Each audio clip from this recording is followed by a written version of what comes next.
Hello friends, 12th standard English last நைட்டில் உங்களுக்கான ஒரு செலக்டட் கொஸ்டின். எப்படியுமே நான் லாஸ்ட் நைட்டில் அப்டேட் பண்ணுறது அதில் இருக்கக்கூடிய பேராகிராஃப் கொஸ்டின் ஆன்சர் படித்தாலே ஃபுல் மார்க் ஸ்கோர் பண்ணுற மாதிரி இருக்கக்கூடிய செலக்டட் கொஸ்டின் தான் அப்டேட் பண்ணுவேன். தமிழுக்கு எப்படி உங்களுக்கு அந்த கூடுதல் வினாக்கள் முறை வைப்பு கேட்குறாங்க இல்லையா, அது கூட எப்படி கரெக்டாக வந்ததோ அதே மாதிரி ஒரு செலக்டட் கொஸ்டின் தான் கொண்டு வந்திருக்கேன். கண்டிப்பாக நீங்கள் நல்ல மார்க் ஸ்கோர் பண்ணுறதுக்கு இது உங்களுக்கு யூஸ்ஃபுல்லாக இருக்கும். நான் ஏற்கனவே சொன்ன மாதிரி நீங்கள் நம்மளுடைய சேனலில் போடுற வீடியோவுக்கு லைக் பண்ணிங்க அப்படின்னம்னா அடுத்தடுத்து 12th ரெகுலராக வீடியோ அப்டேட் பண்ணணும் அப்படிங்கிறது எனக்கு ஒரு மோட்டிவேட்டாக இருக்கும். வீடியோவுக்கு லைக் பண்ணிட்டு வீடியோ பார்க்க ஆரம்பிங்க. ஒன் வேர்டை பொறுத்த வரைக்கும் ரெகுலர் ஸ்டூடெண்ட்ஸும் சரி, ப்ரைவேட் ஸ்டூடெண்ட்ஸும் சரி, அந்த ஒன் வேர்டில் தான் எனக்கு டிஃபிகல்ட்டாக இருக்குது சார், நான் ஃபுல் மார்க் ஸ்கோர் பண்ணுறதுக்கு அப்படின்னு சொல்லுங்க. இந்த சினானிம்ஸ் ஆன்சரை பொறுத்த வரைக்கும் கொஞ்சம் யோசித்தே ஆன்சர் பண்ணுங்கள், புரியுங்களா? நம்மளுடைய புக் பேக்கில் இல்லாமல் ஒரு வேளை நமக்கு அடிஷ்னல் கொஸ்டின் கேட்குறாங்க அப்படின்னம்னாலும் கரெக்டாக யோசித்து ஆன்சர் பண்ணிங்க அப்படின்னம்னா கரெக்டாக இந்த 20 ஒன்னோடையுமே ஆன்சர் பண்ணிடலாம். அடுத்து இந்த 7 to 20 வரைக்கும் இருக்கக்கூடியது பார்த்தீங்க அப்படின்னம்னா நமக்கு ஜென்ரல் கொஸ்டின் தான் கேட்குறாங்க. இதில் இடியம் கேட்டிருக்காங்க அப்படின்னம்னா சேவ் அப்படின்னு கொடுக்கும்போதே நமக்கு ப்ரொடக்ட் அப்படிங்கிறது நமக்கு வந்துடுது, புரியுங்களா? ப்ரொடக்ட் அப்படிங்கிறது வந்துடுது. அப்போ ப்ரொடக்ட் ஹிம்செல்ஃப் அப்படிங்கிறது கரெக்ட் ஆன்சர். அது மாதிரி கொஞ்சம் யோசிச்சு அடிச்சிங்க அப்படின்னம்னா கரெக்டான ஆன்சர் பண்ணிடலாம். இது முடிஞ்சோடனே உங்களுக்கு அந்த ப்ரைவேட் ஸ்டூடெண்ட்ஸ் நான் எப்படி சார் எழுதுறது எனக்கு புரியலை, மினிமம் பாஸ் பண்ணணும் அப்படின்னம்னா அதுக்கு நான் என்ன பண்ணணும் அப்படிங்கிறது கேட்டிருந்தீங்க. இந்த 2 மார்க் கொஸ்டினை பொறுத்த வரைக்கும் மேக்ஸிமம் பார்த்தீங்க அப்படின்னம்னா ஃபிகர் ஆஃப் ஸ்பீச் வந்து நமக்கு மேக்ஸிமம் 2 கேட்டுருவாங்க. இதுலேயும் பார்த்தீங்க அப்படின்னம்னா கொஸ்டின் நம்பர் 22 கேட்டிருக்காங்க இல்லையா, 22 லைக் வரும்போதே நமக்கு சிமிலி அப்படிங்கிறது ஞாபகத்தை வந்துடணும், புரியுங்களா? லைக் கஸ் வருது அப்படின்னம்னாலே சிமிலி அப்படிங்கிறத எழுதிடலாம். அதே மாதிரி இதில் பார்த்தீங்க அப்படின்னம்னா 23லையும் கேட்டுருக்காங்க. இமேஜின்னு வரும்போதே பெர்சானிஃபிகேஷன் அப்படிங்கிறது நமக்கு ஞாபகத்தில் வந்துடும். அதாவது கற்பனையாக சொல்லக்கூடிய விஷயம் வந்தது அப்படின்னம்னா நம்ம எழுத வேண்டியது. அதனால் மேக்ஸிமம் இதில் 4 2 மார்க் நான் கொஞ்சம் யோசிச்சு அடிச்சிங்கன்னா இதுவும் எழுதிடலாம். நான் இது போக நீங்கள் மேக்ஸிமம் அட்டன் பண்ண வேண்டிய கேள்விகள் எதெல்லாம் most important private student attend பண்ண வேண்டியது அப்படிங்கிறத நான் கொடுத்துறேன். என்னுடைய மெட்டீரியலில் இந்த 37லேருந்து 40 வரைக்கும் நீங்கள் எழுத வேண்டிய 2 மார்க்குக்கு நான் கீழே வந்து உங்களுக்கு ப்ராவர்ப்ஸ் வந்து கொடுத்துருந்தேன். அந்த ப்ராவர்ப்ஸில் பார்த்தீங்க அப்படின்னா பிராவிட்டி இஸ் த டேஸ் ஆஃப் விட்னு கேட்டிருக்காங்க, சோல் ஆஃப் விட். இதை வந்து கரெக்டாக ஆன்சர் பண்ணணும். அடுத்து பார்த்தீங்கன்னா one does not make a சம்மர்னு கேட்டிருக்காங்க, ஸ்வாலோ, புரியுங்களா? அடுத்தது பார்த்தீங்க அப்படின்னம்னா மதர் ஆஃப் டேஸ் கேட்டிருக்காங்க, இனோவேட்டிவ் அப்படிங்கிறது வரும், இனோவேஷன் அப்படிங்கிறது இதில் கொடுத்துருக்காங்க. இது கரெக்டான ஆன்சர், இனோவேஷன் அப்படிங்கிறத நம்ம சூஸ் பண்ணுறோம்.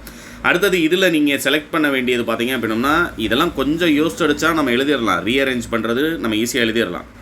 ஆக்சுவலாக பார்த்தீங்க அப்படின்னம்னா ஐங்கிறது ஃபஸ்ட்டு வரப்போகுதுங்கிறது தெரிஞ்சுது. I get up at 7 o'clock in the morning அப்படிங்கிறது வரும். இதை நம்ம கரெக்டாக மாற்றி எழுதி அந்த கரெக்டான வேர்ட்ஸ் அப்படிங்கிறத கொண்டு வரணும்.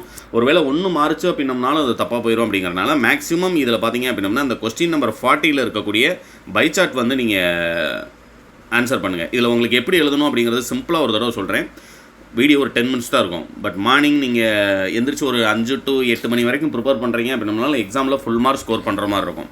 Which is the coolest place of ஆல்னு கேட்டிருக்காங்க. இதில் இருக்கிறதுலே எது ரொம்ப கூலிங்கான பகுதின்னு கேட்டிருக்காங்க. டெம்பரேச்சர் கம்மியாக இருந்தால் தான் நமக்கு கூலான பகுதின்னு சொல்லும்போது இதில் 14 degree Celsius கொடைக்கானல் இருக்குது. அப்போ ஃபஸ்ட்டு இதுக்கு ஆன்சர் பார்த்தீங்க அப்படின்னம்னா கொடைக்கானல். செகண்ட் பார்த்தீங்க அப்படின்னா which place has the second highest டெம்பரேச்சர்னு கேட்டிருக்காங்க. ஹையஸ்ட் கேட்டிருக்காங்க. மோஸ்ட் ஹையஸ்ட் பார்த்தீங்க அப்படின்னம்னா மதுரை. அதை விட ஹையஸ்ட்டாக இருக்கிறது பார்த்தீங்க அப்படின்னம்னா திருச்சி.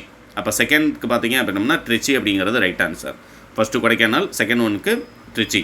தேர்டு பார்த்தீங்க அப்படின்னா விச் பிளேசஸ் ஆர் த பிளேஸ்னு கேட்கல, விச் பிளேசஸ் ஆர் த, புரியுங்களா? அப்போ 2 3 வருங்கிறது இதுலேருந்து தெரிஞ்சுக்கலாம். ஹாட்டர் தென் கன்னியாகுமரின்னு கேட்டிருக்காங்க. எது கன்னியாகுமரியை விட ரொம்ப ஹாட்டாக இருக்கக்கூடியதுன்னு கேட்டிருக்காங்க. கன்னியாகுமரி 30 degree Celsius சொல்லும்போது அதை விட ஹையஸ்ட்டாக இருக்கக்கூடியது சென்னை 1, திருச்சி 1, மதுரை 1. அப்போ அந்த 3ஐயுமே நீங்கள் இந்த 3வது கேள்விக்கு ஆன்சர் எழுதணும். ஒரு சிலர் என்ன செய்வாங்க அப்படின்னம்னா 1 மட்டும் எழுதிடுவாங்க.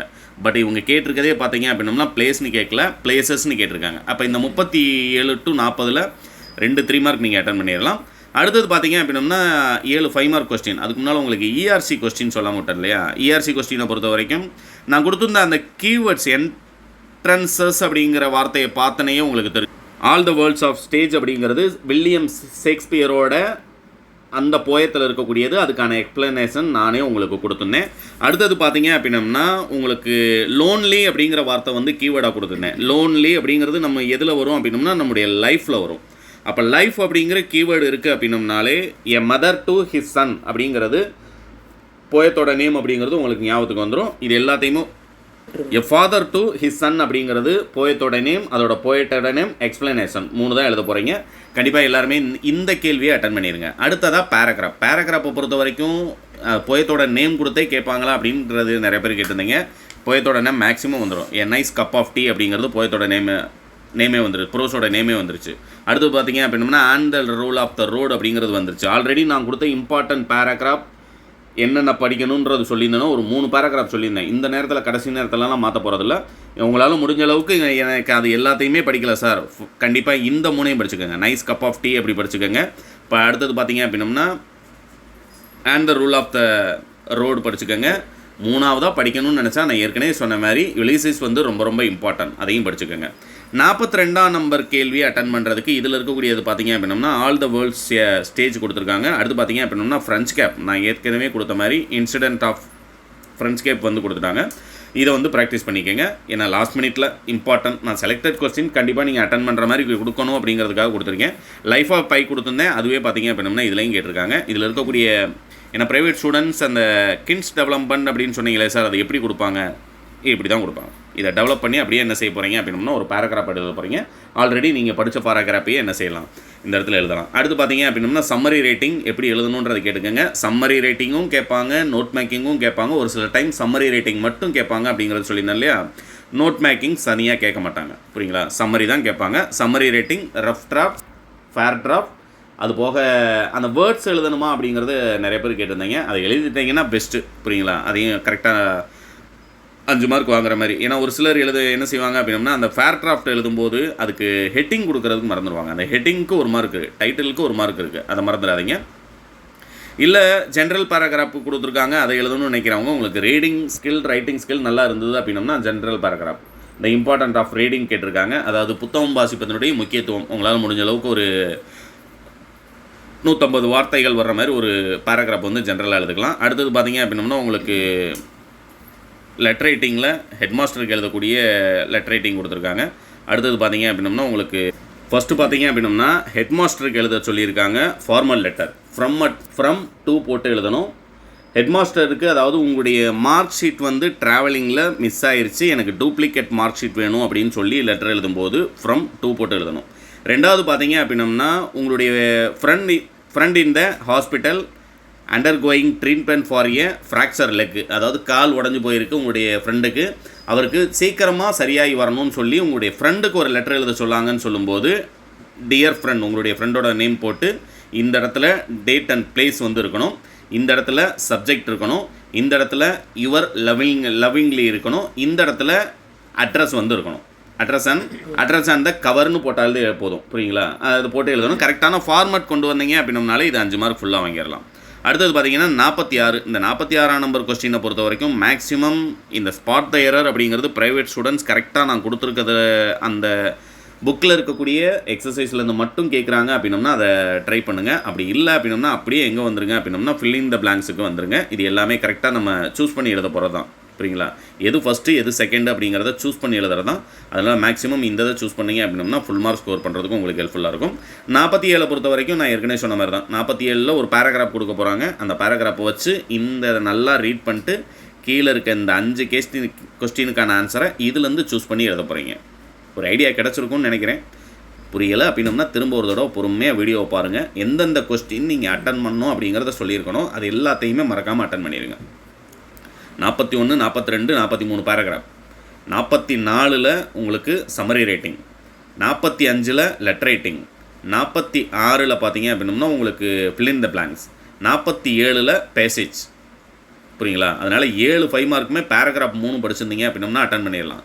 அடுத்தது பார்த்தீங்க அப்படின்னம்னா இந்த 2 3 மார்க்கும் ரொம்ப சிம்பிளாக நீங்கள் 5 மார்க் வாங்கலாம், இந்த 6 மார்க் வாங்கிடலாம். இதை எழுதிடுங்க. அடுத்தது பார்த்தீங்க அப்படின்னம்னா உங்களுக்கு இந்த இஆர்சி கொஸ்டின் 3லையுமே 6 மார்க் ஃபுல்லாக வாங்குற அளவுக்கு ப்ராக்டிஸ் பண்ணுங்கள். அடுத்தது பார்த்தீங்க அப்படின்னம்னா உங்களுக்கு இந்த கிராமர் பார்ட்டும் மேலே இருக்கக்கூடிய 2 மார்க் கொஸ்டின், அடுத்ததாக 1 வேர்டு தான். அதனால் ரொம்ப ஈஸியாக பாஸ் பண்ணிடலாம். பயப்படாமல் முதல் எக்ஸாம் ஹாலுக்குள்ளே போங்க. கொஸ்டினை பார்த்தோன்னே ரீட் பண்ண கஷ்டமாக இருக்குது, நம்ம இதெல்லாம் படித்ததா ஞாபகத்துக்கு வரலையே, யோசிக்காதீங்க. வரிசையாக எழுத ஆரம்பிச்சிருங்க. இல்லை எனக்கு 2 மார்க் 3 மார்க்லாம் அந்த இடத்துல ஞாபகத்துக்கு வரல, டேரெக்டாக பேராகிராஃபுக்கு போயிருங்க. 41லேருந்து 47 வரைக்கும் அட்டன் பண்ணிட்டு லாஸ்ட்டாக டைம் இருக்கும்போது திரும்ப முன்னால் வந்து எழுத ஆரம்பிங்க. ப்ரைவேட் ஸ்டூடெண்ட்ஸ் எல்லாருமே நல்ல முறையில் பாஸ் பண்ணிடலாம்.